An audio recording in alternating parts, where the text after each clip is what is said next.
Welcome back to Movie Time Minute. Today I want to talk to you about the notion of superhero movie fatigue and what it is and if it's a real thing. After the recent lackluster efforts of Shazam! Fury of the Gods, the question was raised, is this due to superhero movie fatigue? Is that why this movie underperformed? Well, first I want to look at the circumstances leading up to this, and we're going to talk both DC and Marvel here. And let's start with Marvel. Marvel, or the MCU, has been a force in the movie theaters since 2008 with the release of Iron Man. And for 15 years, it's dominated the theatrical landscape. This is a company owned by Disney that has made billion-dollar movie after billion-dollar movie, and it continued to thrive for all 15 of those years.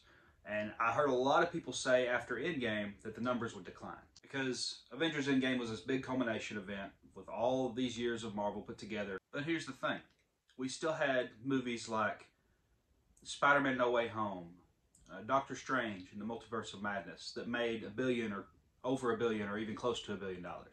So that tells me the audience is still there. Even movies like The Eternals that didn't get a big box office had one of the best streaming platforms with Disney Plus when it released. They got tons and tons of viewership the year following its release on Disney Plus.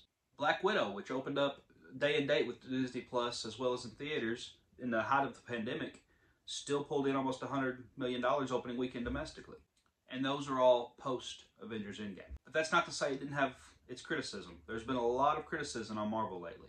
A lot of people didn't love that Eternals movie. A lot of people didn't love some of the TV shows that have come out, like She-Hulk, or even Miss Marvel to an extent. Hawkeye was hit and miss for some people, myself included. And of course, most recently, we got the Ant-Man and the Lost Quantumania movie, which actually opened up to the best of the franchise with $106 million opening weekend domestically.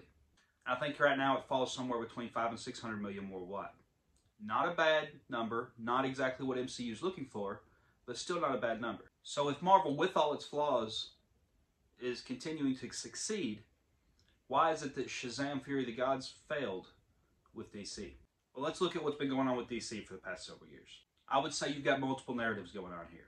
One of them, like the most recent Marvel outings, has been the lack of great content that people are loving. With DCEU's first outing in Man of Steel, there was a lot of divisiveness. And that divisiveness has continued through all of its movies all the way up to this point. And then you look at the narrative, what's going around with the studio right now. We've got multiple Batman coming in theaters. We've got Robert Pattinson's The Batman movies. We've got Michael Keaton coming back in the Flash movie as Batman, yet Ben Affleck's Batman is still going to be in that movie. We've got on this side, Joaquin Phoenix as the Joker. But then on this side, we've got from the Batman movie, we've got Barry Keoghan's Joker. We have new ownership taking over at DC with David Zaslav and Discovery. With that, we've got a new president of DCU with co-presidents James Gunn and Peter Safran. With that comes this soft reboot idea. And which characters are going to stay? Which characters are going to go? What are we going to get to see? Which parts matter? Which parts don't? Henry Cavill says he's coming back as Superman. Then it's announced that he's not coming back as Superman. We get told Ben Affleck's going to direct a movie coming up for the DCU. And then Ben Affleck comes out and says, oh no, I'm never going to direct a movie for the DCU. It's confusing. It's chaotic. And until things settle down with that, it's going to continue to look that way. So with all that said, let's get back to our initial question. Is there currently a superhero movie fatigue? And my personal answer to that question is no. I've even got friends who tell me they experience superhero movie fatigue. But here's what I think the real issue is. And it all stems down to this one point that I'm going to make right here. We have an oversaturation in superhero content. With Marvel, we've been having something like 4 movies, 4 shows, 2 specials every single year. With DC, we've usually got 3 to 4 movies plus all these CW shows that are spun off in different ways that are separate from our main DCU. Even non-Marvel in DC, we've got shows like The Boys and Invincible and The Umbrella Academy on Netflix. We're just getting way too much superhero content far too quickly. And this idea of fatigue. Do people get fatigued from cop shows, horror movies, rom-coms, reality TV? I mean, I know people that watch stuff like Big Brother and The Bachelor and Dancing with the Stars every single year. They've been doing it for 20 years and they're still doing it every year right now. But those shows are on once to twice a year for several weeks and then they're done. You don't have it all year long. Every single week you've got to watch something new. So what I think the problem here is, it's not fatigue, it's an oversaturation in a short time.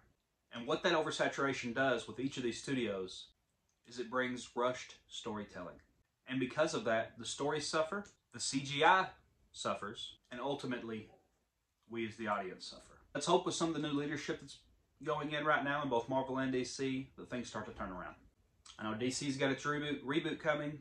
Hopefully it'll be great. I know Marvel is starting to slow down on releasing its content, so maybe we'll get better quality there as well. So what are your thoughts on this topic? Do you agree with me, disagree with me? Let me know in the comments. Give me your opinion. I'd like to see it, I'd like to hear it. And don't forget to like and subscribe this video. Until next time, this has been your Movie Time Minute.